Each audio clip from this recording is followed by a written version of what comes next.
Direct from Montreal, Canada, this is Rock Talk with Mitch LaFon. Rock Talk with Mitch LaFon. Welcome to Rock Talk with Mitch LaFon. Lots going on in the world of rock, but it is December, so we're going to take a little bit of a left turn here and just go a little more festive. And we will start off with Eddie Levert of the O'Jays. They have a new album out called The Last Word. The O'Jays, of course, are best known for songs such as Love Train, Living for the Weekend, Family Reunion, I Love Music, and more. And of course, For the Love of Money, which was the theme song for The Apprentice for many, many years on NBC. And on the other side of that, I have got Marc Martel, Canadian Marc Martel. He's got a new album out called The Christmas Collection that sort of compiles all the Christmas stuff he's done over the years. And for those of you that follow the band Queen, you will know that he was part of the Bohemian Rhapsody movie in terms of voicing it or singing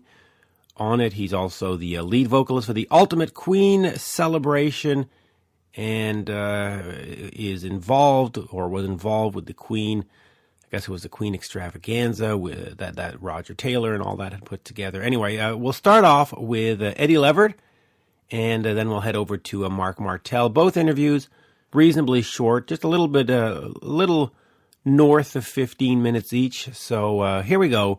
Here is the one, the only, from the O'Jays, Eddie Levert. We are speaking with the O'Jays Eddie Levert. The new album, which actually came out in the spring, is called The Last Word. Eddie, bonjour. How are you? How are you? Bonjour. Yes, I say that because we're in Montreal, so I always say bonjour. But no, I'm doing good, and it's a pleasure to talk to you. We tried to connect last week. It didn't work out, but here we are, and we're going to talk all things O'Jays. So that's great. Right. That's right. So talk to me about this, The Last Word, this new album, because from what I've understood, it is the last studio album. You've actually said, bands do these farewell tours, but now you've done the farewell album. Yeah, well, Mitch, I have to say that it would be the last one if the fans don't want to hear any more from us. But I think we're going to have to do another one because they're claiming that we should do another album just to make sure that it's the last one. You know what I'm saying? So they're not sure, and I'm not sure. But this album came about. It was a vision of our manager Toby Ludwig and a vision of Mr. Steve Greenberg, who is the chief over at our record company. And they felt like they needed to go in the studio and do just another OJ album in the old-fashioned, the way that we used to do with live musicians.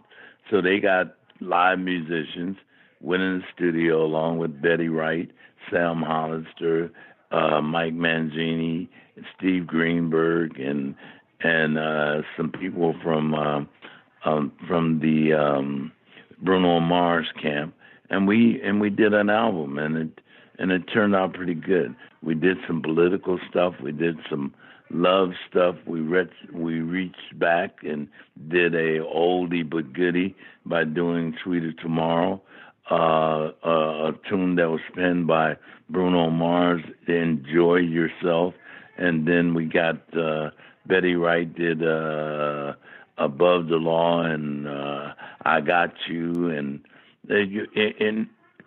one thing I found out that this was completely different from the way that we used to record. We used to go in and learn the songs and we'd spend maybe 3-4 months rehearsing the songs, so we knew the songs backwards and forward. Where now the business is such a producer-driven business that you don't even get that chance to learn the song. They might give you the words and say, well, brush up on the melody and see how close you can get to knowing it. And then they'll go in the studio, and then the producer might give it to you line for line, and you do the whole song like that. So, but I guess that's because they have a vision of how they want it to be. And so you just do what they tell you to, and you're going to sound like you anyway, because you can't sound different because you are who you are. And as an artist, and it turned out great. I was surprised at the finished product. It was really a great effort. It really was. So talk to me just about the message in the music, because the O'Jays have always had a message. It wasn't just hey baby, whatever.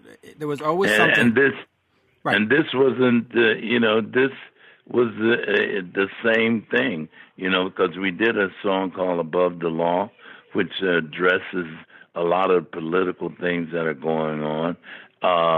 The song Enjoy Yourself was about, relationships, of how they deal with them in today's world.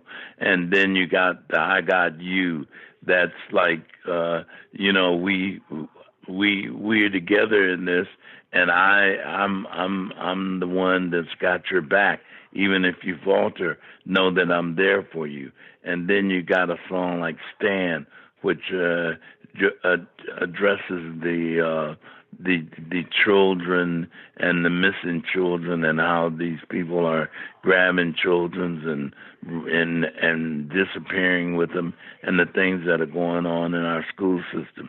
So this album is just a carbon copy of what we have been doing and what we're still doing as far as this record is concerned too. So let me ask you about messages.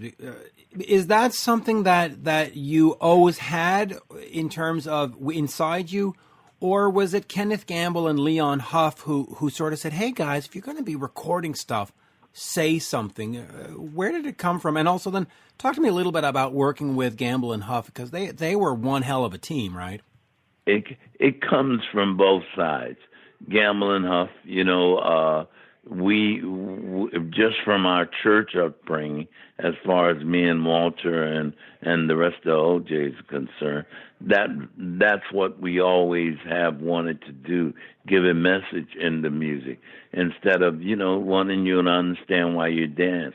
And so just being with Kenny and Leon, it was just a perfect match, because they felt the same way.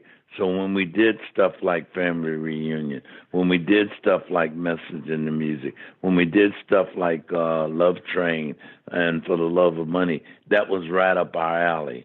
And it was like, music, I don't think music should be all lovey-dovey. Sometimes music is the best way to get a message out to your people. And working with Kenny and Leon, it was like, Kenny was the melody man, the last word guy. He was the guy that did most of the mixing and made sure that the songs had the right melody and the right tempo as far as the songs are. And Huff was the music guy. He played the instruments, and everything was built up around him musically. And they were such a great team, man, that there was not, every base was covered with them. The music, the melody, the lyrics, the sound, it all came from just those two guys. And then we brought our vocals and the way that we sang and our gospel feeling, and it became a perfect match. It really did, and of course, they really put forth that Philadelphia soul sound, right? It was just like absolutely. And if you listen carefully to that music, like before we got there, everything was just a little syrupy. You had songs like Cowboys, The Girl. You had the stylistic. Everything was just real poppish, real syrupy kind of stuff. And then once we got there, everything changed. You got the Harold Melvin and the Blue Notes. You got the O'Jays.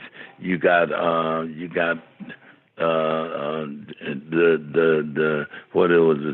3 Degrees. Then you got Teddy Pendergrass, and all of that stuff had a little more gospel overtones to it, a little bit more soulful than their earlier stuff. It really did. Now, let me get back to the last word, because it obviously is not the last word. You've already told me that, but you've done Backstabbers and Love Train and For the Love of Money and I Love Music and Living for the Weekend and single after single after single. You can go tour, you can play these songs. Why bother with new music? And you know what I mean? I'm not trying to be disrespectful, but why go through all the machinations of getting a studio and a producer and blah, blah, blah, and writing songs? Why not just say, hey, we're going to go in. Okay. Because Mitch, you're running into newborn people. You're running into the millennials, and they maybe haven't had a chance to hear those songs. So, and radio is constantly changing, and there's no way that they're going to continue to play and kids have a thing that they feel like, well, that's old, Dad, and I don't want to hear that. That's old music. So you're trying to reach a new crowd, so you end up trying to do something new that maybe they will get a chance to hear the message. You try to give it to them in their language, and the way that they speak, and the way that they can handle it, and the way that they can understand it, and the form that they can understand it. So, yeah, that's why you do new music, because the world is constantly evolving, and there's constantly new people, and there's new ideas, and you have to try to get into it relatively, if that's such a word. You try to stay relevant with whoever you're dealing with. You do. Now, the album, of course, does close with an updated version of I'll Be Sweeter Tomorrow Than I Was Today. Yeah. Which was great, because it was sort of the first top 10 single, and it was this sort of full circle. Here's the first, and now this is the last album, but it's not the last album. But is that something that interests you, to go back and maybe take 10, 12, 15 of the classics and, just sort of brush them up and give them a little... Because you're going to always feel them a little different, Mitch. You're going to always feel, that there's no way that I can sing any of those songs the same way night after night. So you get different feelings for them. You get a different feel for it when you sing. So yeah, you might even change it a little bit. Put it on a slower tempo or a faster tempo, or just make it something that acoustically. You know what I'm saying? Just to change the feeling of it. Right. But would you want to do a full album? Do you want to sort of get back in the studio and record a full album of reimagined classics? Yeah. Okay. I would love to do it. Yeah. Okay. I would love to do it, because you feel them a little bit different. After, you got to remember that some of that stuff is like 60, maybe 50 or 60 years old. And so, and I've been singing that stuff for maybe 50 or 60 years. So I feel them a little different. I might feel them with maybe a reggae beat, or maybe with a European disco beat. It might be interesting to do that stuff in different genres. It would. And I'll ask you a couple more questions, because we're going to run out of time here. But Canadian Drake has a song called Fake Love that, of course, sampled the O'Jays Backstabbers. Yes. Talk to me about that. First of all, how important was it for you to get your music to younger fans? Because it was known, and people were like, oh, hey, what is that? And also, go ahead.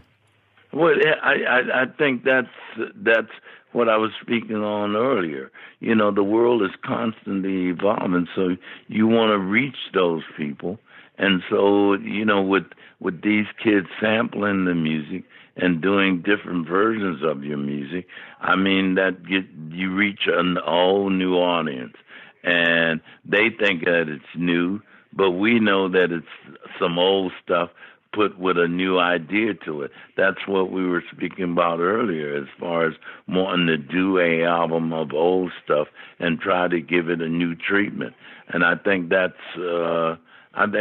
just moving forward and being innovative in this business. It really is. And And so, but you don't have any problems with people sampling music. I mean, that's not at all. I think that takes a little bit of genius to do that, to take something old and make it new, and make it new where other new people are willing to accept it and think that it's something new.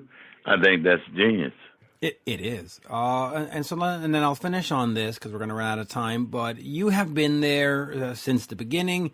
Talk to me about sort of sticking it out. Was there any time where you just said, all right, I'm done with this. I'm going to pack up and just go home? And what sort of have kept you being an OJ all this time where you just went, nah, man, this is my place in life? Yeah, well, you just summed it up.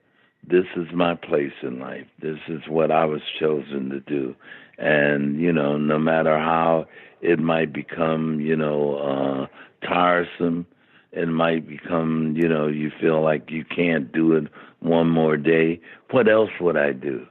What else would I do? Would just sit at home and do nothing? No, this is what I was chosen to do, and this is what I'll do. This is my job. Everybody has a job.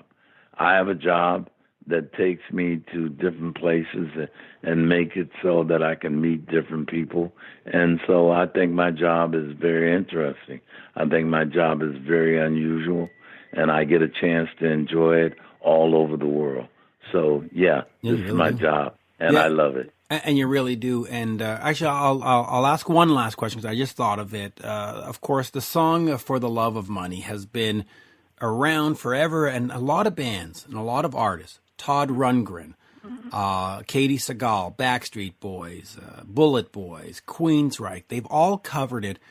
When bands cover it, first of all, do you seek out to listen to them and say, hey?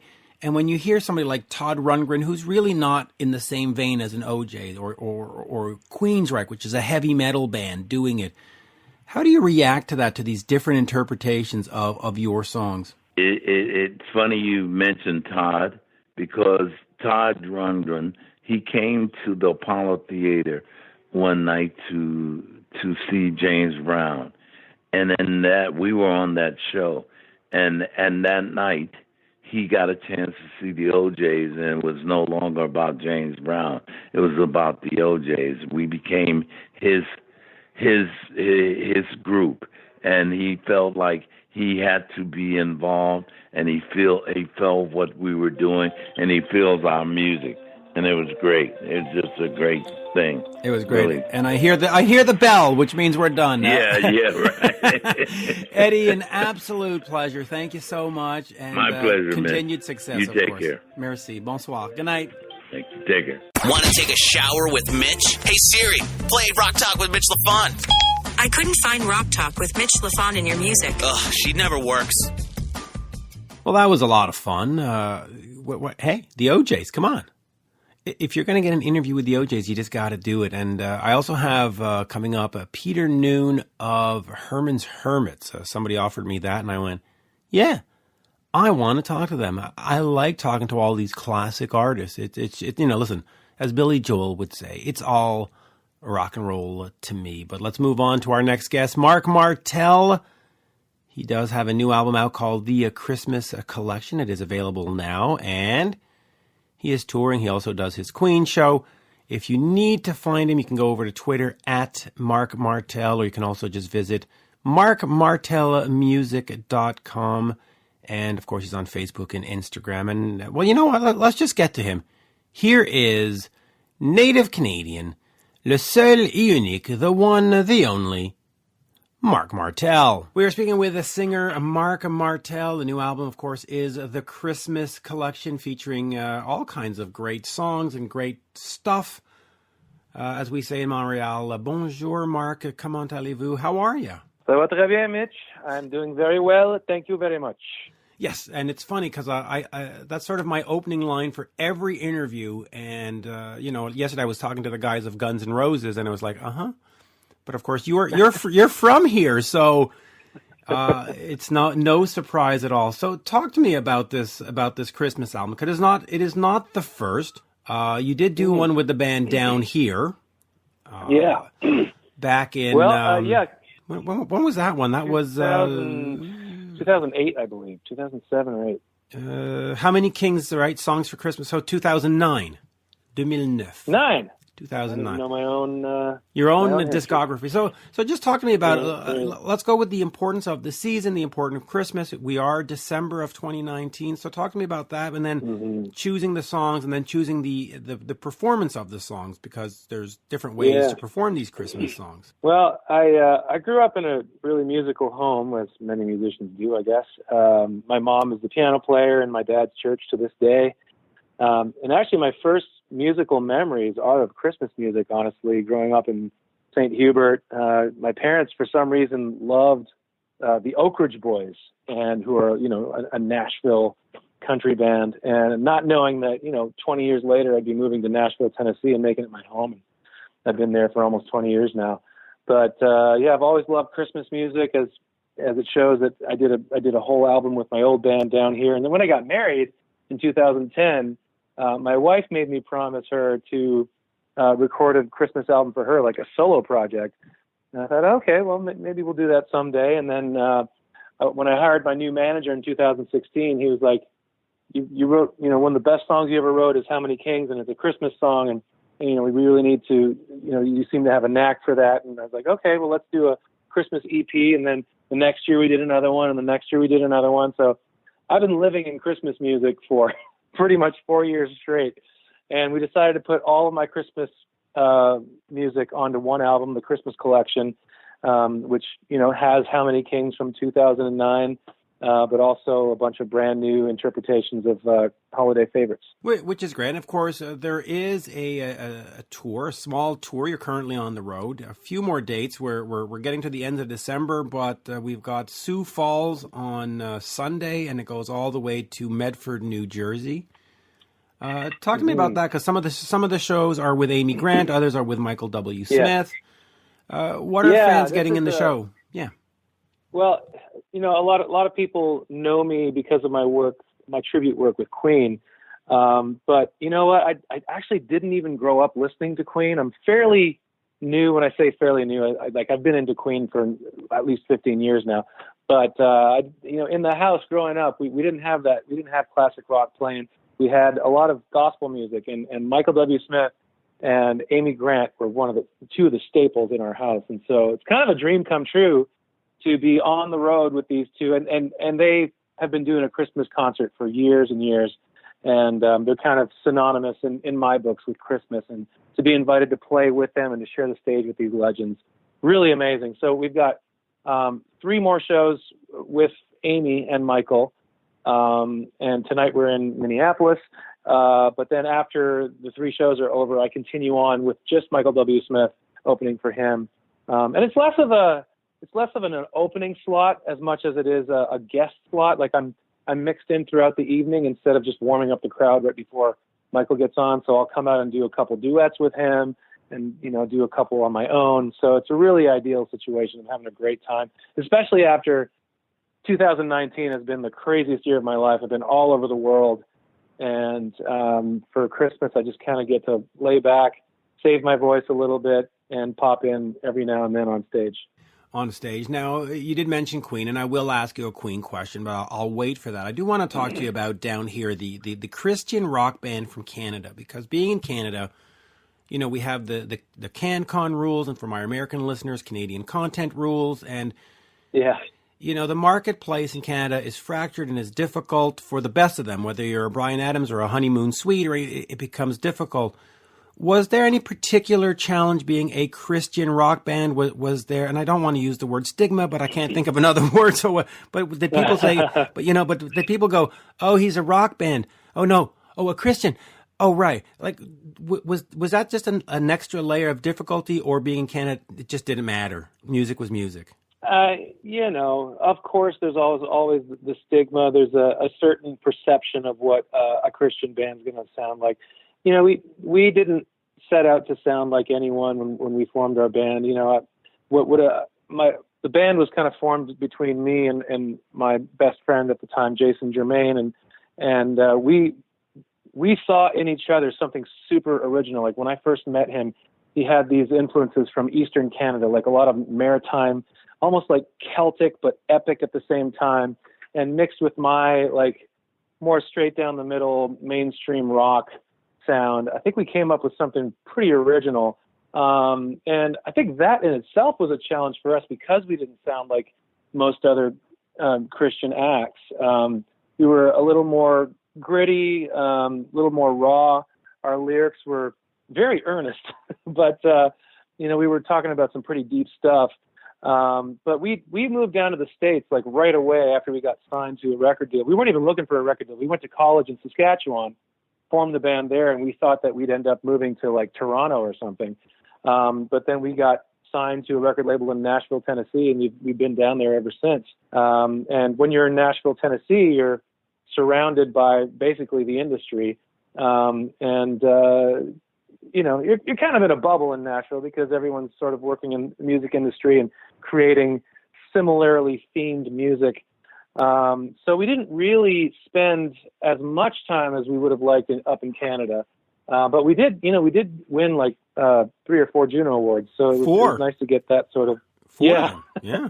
I've got it all noted here. But so were you trying to be the Striper of the North? And I only say that because I'm friends with Michael.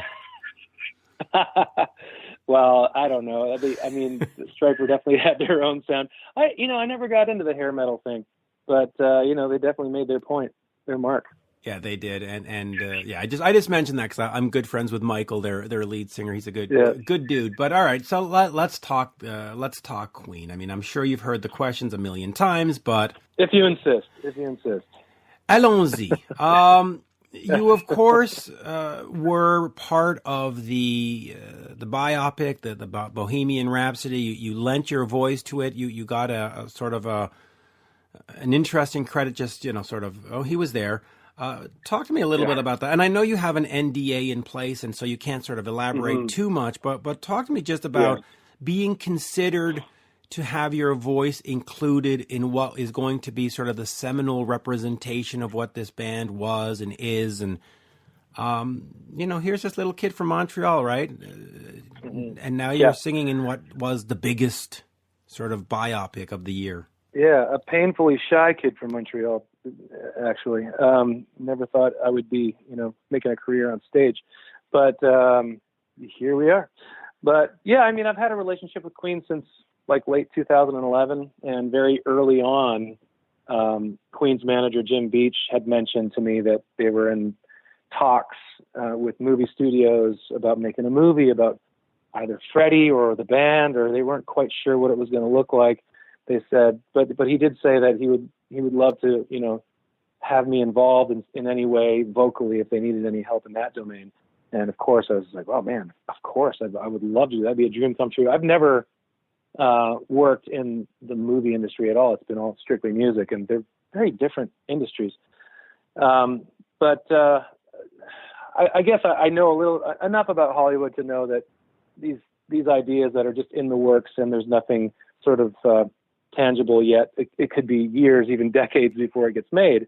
So I wasn't holding my breath. But in 2016, sure enough, just kind of, it was right after they had announced that they'd found Rami Malek for the lead role. We got a call from one of the producers, the main producers of the movie, asking if we'd be interested in helping out on the vocal side of things. And I was ecstatic. We were super excited, and one thing led to another, and I found myself in England recording vocals for which was going to end up being the biggest biopic of all time. And I still have to pinch myself about it. It's really surreal still. It really is. So talk to me a little bit about this, because, a lot of fans have said, well, Mark should be the lead singer of Queen, and the band Queen has said, well, listen, we really don't want some guy who's going to be Freddie up there. We like what Adam does. He offers a different kind of element. Is that something that was disappointing to you to not get that slot, or do you sort of understand where they're coming from of, hey, yeah, it's okay that they continue and have a different kind of flavor and a different lead singer? Listen, I am working much more than I ever have in my entire life. I have been all over the world this year doing my own show. I have full creative control of my tribute show. It's a lot of fun. people have their opinions and the ability to voice said opinions all over the internet these days, and it's a weird world to be in, to have such an ability to hear what people are thinking, no matter what it is, whatever side of an argument they're on. Of course, if Queen were to approach me someday and say, "Hey, would you like to be our lead singer?" That kind of feels stupid to say. Nah, I'm good. But I'm so happy these days doing my own thing, and it really allows me to do whatever I want. I get to do Queen. Who knows how long this will last? Queen is on people's minds this year. I'm sure it'll be for more years to come. But I love singing my own thing. I'm going to be working on some of my own music next year, and it's this whole Queen thing has opened so many doors for me that I would have never dreamed of, and I'm super thankful for it. Yeah, and I will go with one last question on Queen, and then I'll just ask you about doing your own thing. But throughout all of this, throughout the voice being spot on, throughout the band choosing you for their musical, throughout the movie, and you have said that you will refuse to wear the yellow jacket on stage. You won't do the half microphone. You won't grow the full mustache. Yeah. Is that out of respect, or is that to not become a parody? And I don't mean that in a disrespectful way, but you know what I'm saying. Right. Well, it is. It's both. It's all of those reasons. It's all of that. I had a weird feeling about. Well, here's the thing. I never grew up aspiring to be a tribute artist. I never grew up aspiring to sing someone else's music. I became a songwriter in my early teens, and I thought that was going to be the career path, like many musicians. You just end up, working really hard and building something from the ground up and working on your songwriting craft. And then out of the blue in 2011, this thing about me, which I thought was just going to be a parlor trick for the rest of my life, like something to whip out at karaoke every now and then, suddenly becomes the biggest thing in my life. And but the stipulation I had was I'm not interested in pretending to be someone else. I'm not interested in taking credit for someone else's work. And when Roger Taylor started that whole thing, the Queen Extravaganza, where he opened up auditions to anyone in North America, the fine print said, "We will not be having you dress up like Queen and pretending you're Queen. This is not a dress-up tribute band. This is a tribute to the music. Don't be mistaken." And that was the thing in the fine print that made it so that I could allow myself to be a part of this. I was like, oh, this is interesting. This isn't like any tribute band I've ever heard of. Like, we're not going to be pretending to be the artists. We're kind of giving our own interpretation of this music. And I just happen to sound very close to their lead singer, and I happen to love their music. And that's a fine line that I walk every time I perform Queen's music, is how do I be myself? How do I inject my own creativity while honoring the music, honoring Freddie Mercury and all the great work that he's done. And I really love trying to walk that fine line every time I get on stage. It's a lot of fun. And there's no mistaking, if you come to see the show, that I'm not trying to be Freddie, and I might give a little nod to a move that an iconic move that he would have done or something like that. But it's a tribute show in the third person. Like, I'm always talking about Queen. I'm giving a little history anecdotes here and there, and it's a lot of fun. I love that perspective in a tribute show. So I know we're running out of time, so I'll ask you these two final questions. On that, in terms of finding your voice, where did it come from? Is this a natural ability that you just had, and then somebody said, "Hey, boy, you sound like that guy in Queen"? Or did you take a lot of lessons and your parents sat you down and said, "Okay, we're in a musical house and you need to go learn piano"? And where did the talent come from? Was it sort of inspiration or perspiration, if you know what I mean? Yeah, I mean, mostly it was, like I said, I grew up a really shy kid, and my mom just reminded me recently that I was always more happy to stay inside and play the piano and listen to music than go out and play with my friends, which to some people it's like, oh, that's sad, but I wouldn't be here today if I didn't have that personality. And I would, sit for hours in my bedroom listening to George Michael and Richard Marx and all these, singers with high voices and trying to figure out where my voice sat most comfortably. And I never took voice lessons. It was all just from listening to other singers. I took plenty of piano lessons. But when I started my old band down here, almost immediately when we started playing shows, people would come up to me after a show saying, they're not saying you sound like Richard Marx or George Michael. They're all saying the same thing. I sound like Freddie Mercury. And so it really is a natural thing. No matter what I'm singing, people always hear Freddie in my voice. And, he did it first.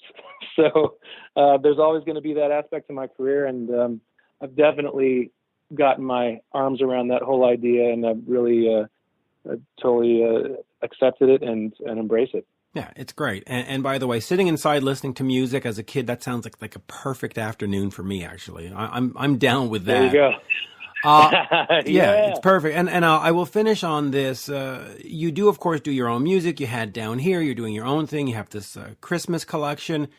And I will tie it in, unfortunately, to the Queen thing. But how much of it hurts what you're doing as a solo artist, and how much of it helps what you're doing as a solo artist? Like when people go, oh, he's the guy who did the Queen thing, do they go, oh, well, I'm not going to listen to the original album? Or do they go, oh, really? Let me check out what he's doing. Like it sort of cuts both ways, right? And so how do you sort of perceive it? Does it cut more in the negative, or does it cut more in the positive? I love how weird my story is, honestly. It's something that you couldn't, what's the expression? You couldn't write this stuff. I would have never predicted this career path, but it's only been positive. It's opened my audience, like the floodgates have opened in the last couple of years to just being exposed to larger audiences, and people come on my Facebook page because of the Queen thing, and then they're like, well, and that's where they discover that I'm, not just a tribute artist, that I've got my own thing going on, and I've got a lot going on at Christmas especially, and people are buying my albums, and this would have never happened had Roger Taylor not come along with the crazy idea to start his own tribute band, which I don't think that's ever been attempted in the history of rock. So I love it. I love that it's outside the box. It's like nothing I've ever heard before, but I'm here just sailing along with my small team, my manager, my wife, who are, helping me navigate these kind of new territory. So, it's all fun for me. Yeah, and listen, I'll say from my perspective, I think it cuts positive for you because I obviously discovered you through the Queen thing, and I went, and then, for example, this interview was offered, and I was like, oh yeah, I want to talk about the Christmas collection. I want to talk to this guy. First of all, he's from Montreal, and it's a great story, and so I don't think this is hurting you in any way, shape, or form, in fact. And with that, as we say in Montreal, merci beaucoup. Thank you, Marc. It's been an absolute pleasure, and anytime, let's do this again. De rien, ça fait plaisir, mon chum. Cheers. Merci. Chat to you soon, hopefully. Thank you. Yes, sir. Bonsoir. Good Bye-bye. night. Cheers. This has been Rock Talk with Mitch LaFon. For more exclusive content and interviews, subscribe on iHeartRadio, Spotify, Apple Podcasts, on YouTube, and many more. Follow Mitch on all the socials, especially Twitter, @Mitch LaFon, and on Instagram, @Mitch_LaFon. Get your Mitch merch now at loudtracks.com/Mitch.